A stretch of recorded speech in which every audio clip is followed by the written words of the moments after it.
Just do it.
I don't know why that's so funny.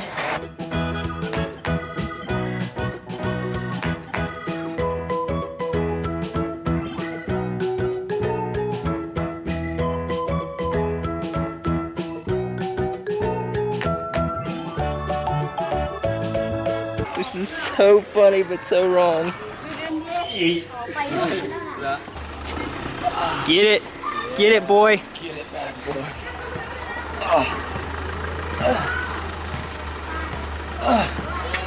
I hate that. Okay guys, so I just got out of the shower after ministry today, and showers feel absolutely excellent after a long hard day. And even though all we were doing was sanding tables again, today was still just very unique in its own way, and I absolutely love each and every day of ministry. So today when we first arrived at the orphanage, the lady that's in charge of it wanted to show us a video just kind of showing the path of the orphanage and how far it's come and what it's about. And this was super cool because it just put more meaning as to what we were doing there and gave us just an extra like outlook on why we were there and the services that we were doing. So even though we are just sanding tables, and sanding tables might not seem very fun and might not seem very challenging, it helped us remember that we're actually doing a lot of good for the people there who don't really have much. And the founder of this orphanage definitely made it clear to not focus so much on the work, that yes,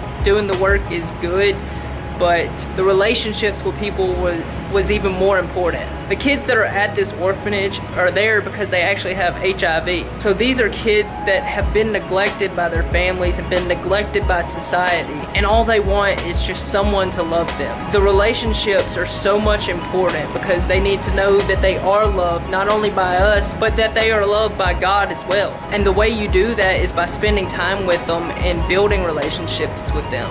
So yes, it's good to do the work, it's good to have good clean tables for them to eat on, but we also need to remember to spend time with them and just love on them. But overall, I'm absolutely loving doing this ministry, and it's just opening my eyes to so much. It's just meant so much to be able to love on these kids and hopefully make an impact on their lives. Any little thing that we can do to just show that they're cared for. But anyways, now it is actually time for dinner, so I'm just killing time here on the rooftop watching what has been an absolutely awesome sunset. I am really beginning to enjoy this place. Chiang Mai is definitely definitely something else. So I guess I'm just gonna sit here and chill and watch the rest of the sunset, and hopefully we will have dinner back here soon.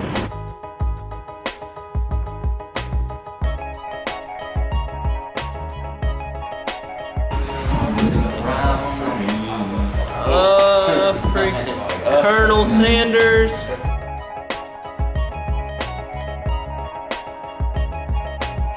So I had to get Matt some gelato. I lost him, what are the odds? So I had to get Matt gelato. Shout out to Matt Blair's Instagram. 1 million followers and he'll make his first post. I don't know why I decided to do this. You kind of like it. I do. Look at Christy's face too, look at that. Okay, let's get a... Oh wait. Just a girl's night in. I'll switch you to ask Zach. Where the other masks? I'll trade you. What is the other thing? It's a face mask. Is it like, do you peel it off? Yeah, I'm about to peel it off. Okay. You have one on too. Blue if you want to use that one. It smells like Fruity Pebbles. I'm about to eat some strange fruit. What is it called? Behold the fruit of durian. Durian? It's called durian? Durian fruit. This looks like... Smell it. Take a whiff. It looks like you skinned a potato and let it sit out for a week. Smell it first. It looks like a black market kidney that got left in the sun. Just take a bite. Just do it. Just do it. Oh my god. Ew, I don't think that was right. No, I can't eat that piece. I don't think that was right. How can I assist you? Yes. Hey, how can we love you well? How can I help you right I now? don't want to swallow this. Swallow it. Swallow it. You didn't try it unless you swallowed it. Yeah. Are you gonna eat some more? Chug the whole thing. Yeah. Oh my god. Oh my god. Here, I'm gonna go away. How's it taste? This is like... This is a very bad decision. I love how you ate more after you said you didn't like it. Oh no! Swallow it. Okay. Do it. Yes, you can. Swallow Come on. Hype. No pressure. Oh, that was gross. How many out of 10 recommend trying durian? Negative 5,000. Negative 5,000 out of 10. Do not. Do not in the world. Alright, Kat, your turn. Here, you want wax? Yeah, your turn. Come on. You can put it with a spoon. Hey, Sophie. Come on. Adventure. Adventures and missions. This is the adventures and missions. The texture is very smooth. Oh, it smells like a rotten onion. It tastes like nail polish. Sugar? No, it's not mine. Oh, that's good. It's so bad. Did you chew it? I just swallowed it. I did not chew it. Chewing it seemed worse. Okay guys, you know what time it is. It's time for the lesson of the day.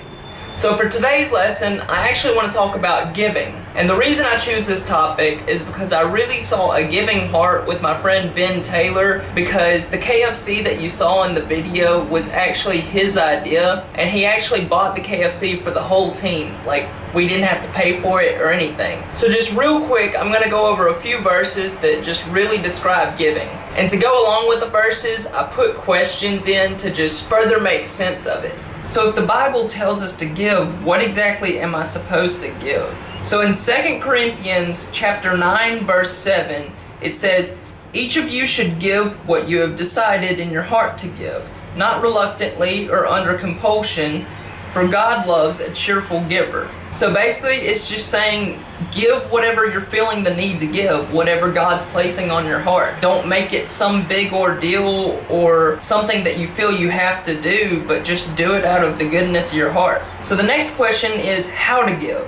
How am I supposed to give? In Matthew 6:2 it says, "So when you give to the needy, do not announce it with trumpets as the hypocrites do in the synagogues and on the streets, to be honored by others. Truly I tell you, they have received their reward in full." So basically this is just saying, when you give, don't give to announce it to everybody, saying, "Hey, look at me, look at all the good that I'm doing." And I really saw this in my friend Ben. He didn't do this so that he looked good in front of everybody or go around announcing it to the rest of the teams that, hey, he bought KFC for everybody. He did it because he truly cared about us and truly wanted to do something nice for us. The next question is why to give. Why do we want to give to others when we can keep for ourselves? Well, in 1 Corinthians chapter 13 verse 3, it says, "If I give all I possess to the poor and give over my body to hardship that I may boast, but do not love, I gain nothing." So again, we don't give to elevate ourselves or elevate our own position. We give because of love. And then the last question is, how does giving affect you? So in Luke chapter 6 verse 38, it says, "Give and it will be given to you. A good measure, pressed down, shaken together, and running over will be poured into your lap. For with the measure you use, it will be measured to you." Now when it's saying give and it will be given to you, that doesn't necessarily mean that whenever you give to somebody to expect them to return the favor, because that's not always the case. Some things can just go over the top of people's heads, and sometimes people just might not be grateful. But that doesn't mean that we quit giving or we hold that person to a standard to give back to us. Again, the reason we give is because of love. But the point it's trying to get across in this last verse is that when we give, it may not necessarily mean that we get the favor returned here on earth, but that God knows our actions and why we gave. He knows our heart. So even though we might not receive gratefulness from the person, God knows it, and God will be happy with your obedience to just love. Regardless of the outcome that you may get, He just wants to see you have a loving heart. And when you have a loving heart, that's honoring to God. So this is the reason why we give. It's not to have good merit with other people or draw attention back to ourselves. It's to draw attention back to God and honor God. But that's it for the lesson of the day, guys. I hope you enjoyed it, and I hope you enjoyed today's vlog. Like always, go leave a like on the video. Make sure to subscribe if you're not already, and tap that little bell to turn post notifications on. That way you'll be updated with all my new videos. And don't forget, guys, if you want to check out more of my story on World Race, make sure to subscribe to my World Race vlog site and follow all my other social media accounts. They're all linked in the description below, so go check those out. Alright guys, remember, I love you and God loves you. See you next time.